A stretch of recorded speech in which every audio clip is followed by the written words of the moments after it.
What's going on, Pittsburgh, Pennsylvania? Kyle Larson here with the Pittsburgh Monsters Pumpkin Festival, telling you about voting this year in our inaugural Pittsburgh Monster Pumpkins Festival carving contest. 4 contestants of the best carvers in the country going head-to-head, slice or slice, and pump for kin here at the Pittsburgh Monsters Pumpkin Festival, presented by LECOM. Time to meet some contestants. Let's go. Talk to me about your masterpiece here. What's going on? Well, I'm doing the day one. It's a mad scientist creating dinosaurs. Just because you can doesn't mean you should. Yeah. So I'm just working out the dinosaur right now. And then this other side, I'll have the mad scientist, and then I'll do some dinosaur eggs with little babies coming out of them, and I'll do some tall grass that'll go attached above the T-Rex head and give it kind of a look. So you're the 7th time. This is the 7th pumpkin. This is my 7th pumpkin, yeah. How are you feeling about it so far? What are we looking at here? I'm pretty excited. I'm making a big Frankenstein, like busting out of the, trying to use the shape. I got like, this is his shoulder here and lapel, you know what I mean? So he's gonna be like, these are gonna be his shoulders. I'm gonna have the hands coming out, the head goes on top, and right there you can see where the leg's gonna be. He's gonna be like kicking the wall down, busting out, you know what I mean? Try to get a leg sticking out there, and then if time allows, some chains on him, you know what I mean? And little minions yanking him back, we'll see what we can do. I'm no stranger to the Monster Pumpkins Festival here in Pittsburgh. You've been here since the beginning. The very beginning. Yeah. That is correct. He's working hard, going to town on this. Dean, let's jump right into this pumpkin. What are you working on right now, and what are you chiseling? Okay, so we're working on a vampire. This is his Widow's Peak. I want that wicked eye look, so I'm working on getting depth around pushing the eyes in to that, and then I'll have a secret for making the eyes really glow. But you're not going to tell us right now. No, we're not talking about that yet. Not talking about that yet, but he's going to have his mouth wide open, and there'll be a skeleton hand working on his fang, because he's got a cavity in his fang, so it's a skeleton dentist working on a vampire. Danny, what's going on here? What's the dream? What's the vision? What's the pumpkin?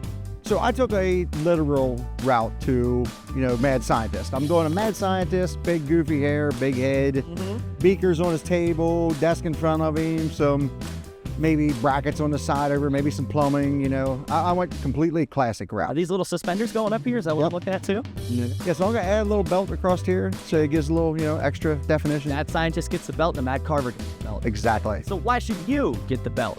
Well, I like to point out that my granddaughter just turned 6 months yesterday, so I would like to do this for her. Because they're dinosaurs. Everybody loves dinosaurs, I guess. I mean, I know, because I need a belt more than anybody here. We just jumped on a pumpkin scale, and there might or might not have been the heaviest pumpkin carver by a half pound. Now, I'll pull in heartstrings. The reason I like to pull it is if you don't vote for Danny, you're basically not voting for the new granddaughter. Exactly. Yeah, I'm down to a couple ties. Yeah, so I think a good solid belt. Logistically, you need the belt. Yeah, I think it's a great reason to vote for me. Yeah. I don't know. You vote for your favorite piece, and I just hope this is the one. So if I'm the fattest carver, I need the belt.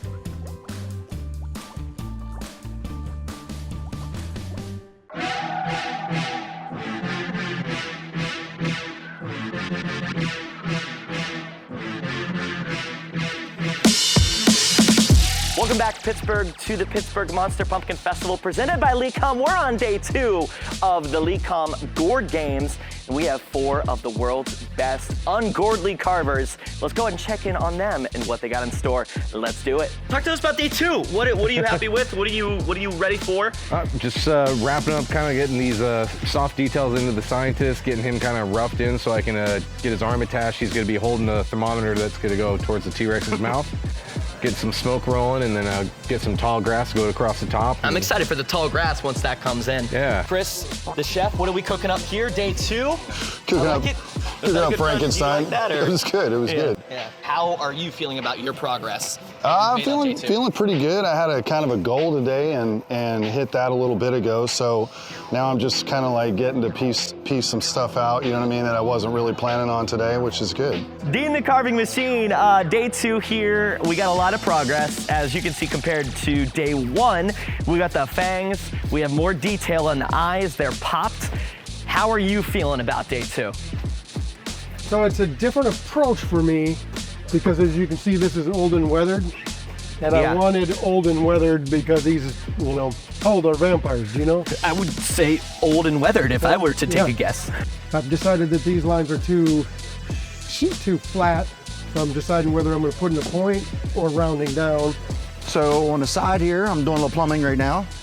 We're gonna have a little valve on the side, so you're not gonna see it a lot, but so I want to make sure it pop with color. But the same thing with this. I put the knobs on there. I'm gonna put bigger knobs on it. Yep. I want to put a piece coming out of the top of it. There's gonna be drawers here in the middle. So I want to cut the whole way through on the drawers and pull the drawers out and fill them with stuff. All the classic gizmos, gadgets, and bingo and bongos. Exactly. When I think of this as kind of as an old school monster as well. Yeah. So this actually goes, I think, really well with Chris's, because this could be Dr. Frankenstein himself, and that could be his monster. But better. Exactly. Yeah. Just saying. Oh, we're definitely going to win. How do you feel like you are going up against the competition behind you? Everyone's got great pieces, so I guess we'll see. Are you getting nervous versus your competition, or are you feeling still strong and ready to grow? I'm like nervously strong. Nervously strong. Well, Yeah, probably yeah. a little in the middle. I like it. I like it. That's for the fans out there. Yeah, that's the good one. Do we have a name for this vampire at all? We don't yet. We don't yet. All right. Well, I'm going to come back to you on day 3, and we're going to get a name attached to this little guy. And one word, thoughts. Go. Classic. Classic. So make sure you come down to the Pittsburgh Monster Pumpkins Festival presented by LECOM to see the Gourd Games yourself from LECOM. Make sure you vote. Voting opens at 10 o'clock a.m. on Saturday and closes at 2 o'clock p.m. on Sunday, and we will give away the big, beautiful prize Sunday at 3 o'clock p.m. Until then, this is the Pittsburgh Monster Pumpkin Festival. See ya next time.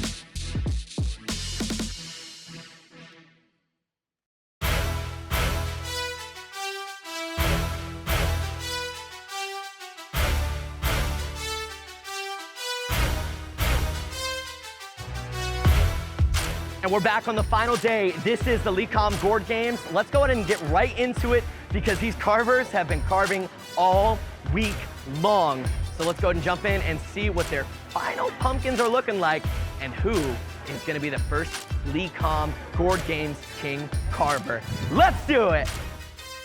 What was your favorite kind of side piece that you did, and how did you go about it? I really enjoyed making like the bubbles coming out of like the beakers and the different bottles for the scientist. It was, that's just fun to make the little melon balls, and you can add skewers to kind of get that 3D effect, and add in some of the palm leaves to, you know, add that little extra detail to kind of tie everything in. I love the dinosaur cracking out of that water. That was fun. That is awesome. I almost wanted to do another one in the big one, but I was like, I didn't want to have 2 of the same. Yes. How do you feel? Is it complete? Like, what do you think?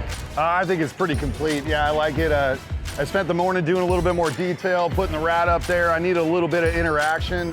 Wasn't sure where that was going, but that watermelon green sure turned out good. All the little watermelon detail pieces on. Got some buttons, put a little more scars and zippers through his chest. Even got the rat pooping on his shoulder. I mean, I think we got all the detail pieces required. There was a little rat poop on his shoulder. Yeah. Well, there's always rat poop. That's you know what I'm why saying? he's busting out of there. He's trying to get a shower. Yeah. What's going on? I like what I got going on so far. I just got to get a couple more bats on here. I'm just hoping that people are amused by this piece as I am, because you can see the bloody roots coming out of where the dentist, Dr. Fang. Dr. Fang, I was going to ask you what Dr. your name was. Fang is Dr. the dentist. Fang. Yeah. And do you know what time a vampire goes to the dentist? I know this, but I'm going to let you have your moment. What time? Tooth hurty. Danny, what are you working on right now? What are you finishing? I just want to finish up and make sure I have all the details there, so there's no parts of the pumpkin that are exposed that just look wonky.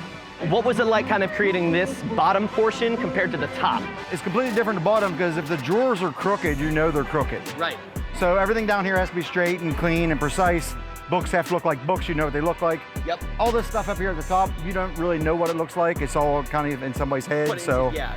I mean, he's a scientist. You gotta have big nerdy glasses. He's a big science nerd. What are we talking about?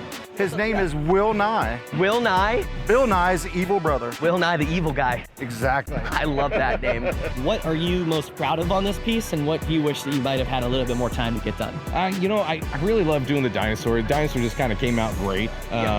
You know, I think if I could have added more, I would have liked to do some more like beakers that have like the tubes kind of swirling around. I don't know. I'm pretty proud that I got it done without it crashing. That was exciting. You know what I mean? working on a giant pumpkin. The fact that it didn't fall down was really cool. Yeah, especially the head too. Yeah. Because of Frankenstein, you always got to sew them together. You don't want to sew a pumpkin together. I don't know if I had more time, I don't know that I would do anything, to be honest. Not to say it's perfect, but I think after 3 days, my mind's ready to reset and do something else. Yeah. I'm proud that it's a big head and it looks good that way, because You I'm got the so big used head. to doing a normal size head because it's the easiest thing, because you got reference. Yeah. You know, there's not as One of much your buddies to reference. stand by it. Yeah. Just kind of, it's just a little. Yeah, there's not as much reference. Yeah. To be honest, I really like his head. His face turned out exactly how I was hoping. I wish I could have spent some more time on the gears and, you know, the bottles and the beakers and all that. The books actually turned out really cool. I mean, they're books, but it turned out really cool how they look. Happy Halloween, guys. Have a great one and be safe. All right, well, Ryan, hey, it's been a pleasure doing this. Yeah, Thank you. Just want to say, hey, everybody at home in Oregon, love you. Can't wait to be home soon. Thanks to all my ice carving students at OCCI. Keep up the great work, and we'll see you next time. Awesome, Chris. Hey, it's been a pleasure. Cheers, Best man. of luck. I'm excited for it. Last moment, the uvula here, I don't like how big it is. I'm deciding whether to cut it out, but I'm thinking that the whole head's pretty heavy and it might crack, but we might do that just for effect. We're gonna find out. Just for a fang. Just for a fang, yeah. I can't. No, I'm kidding. I loved it. I stand by it. Well, hey, Dean, it's been a pleasure. Best of luck. Thank you. Yep. It's been a really good time. Pittsburgh puts on a great event. You can see the place is packed. I enjoy coming here. I enjoy making giant pumpkins, and I like what I do.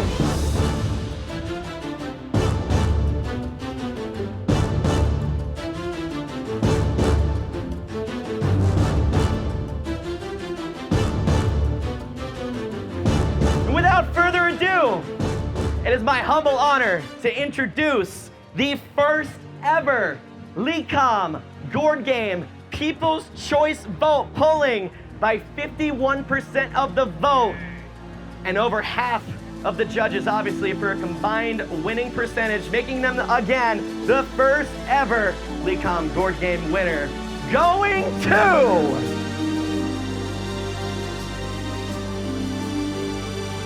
Frankenstein! That's Chris Foltz. Chris, congratulations. Here is your belt. Congratulations, Chris. Congratulations again, Danny. Second place, the second best. We wanted East, but the West took the vote. Chris, we're gonna jump right into this. You need the belt logistically the most, because if you want to show them, It's what I got. It's what I got. it's a tie. So, how do you feel about being the first ever inaugural LECOM Gourd Games King Carver? It's pretty amazing. It's just fantastic. Thanks, everybody. I super appreciate it, man. This thing's going to be awesome in Oregon. One more time for Chris Foltz, your first ever LECOM Gourd Games King Carver.